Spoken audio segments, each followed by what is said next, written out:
తెలంగాణలో సంచలనం సృష్టించిన ఫోన్ టాపింగ్ కేసులో కీలక పరిణామం చోటు చేసుకుంది. ఈ కేసులో ప్రధాన నిందితుడు మాజీ ఎస్ఐబి చీఫ్ ప్రభాకర్ రావు నేడు జూబ్లీహిల్స్ పోలీస్ స్టేషన్లో లొంగిపోనున్నారు.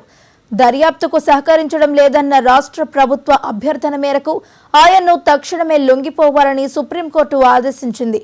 అయితే ఇంటరాగేషన్ సమయంలో శారీరకంగా హింసించకూడదు అని సర్వోన్నత న్యాయస్థానం పోలీసులను స్పష్టం చేసింది. దాదాపు 618 మంది ప్రముఖుల ఫోన్లు ట్యాప్ అయినట్లు ఉన్న ఆరోపణల నేపథ్యంలో ప్రభాకర్ రావు కస్టడీ విచారణతో ఈ కేసులోని మరిన్ని వాస్తవాలు వెలుగులోకి వచ్చే అవకాశం ఉంది.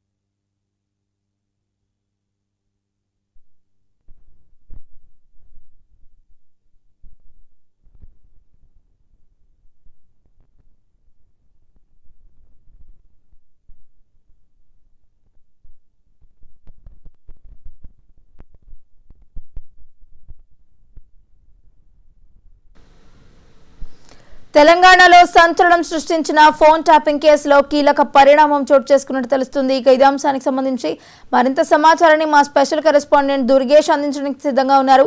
దుర్గేష్, చెప్పండి, ఫోన్ ట్యాపింగ్ కేసులో ప్రధాన నిందితుడైన మాజీ ఎస్ఐబి చీఫ్ ప్రభాకర్ రావు నేడు జూబ్లీహిల్స్ పోలీస్ స్టేషన్లో అయితే లొంగిపోబోతున్నట్టు తెలుస్తుంది. దీనికి సంబంధించిన పూర్తి డీటెయిల్స్ ఏంటి?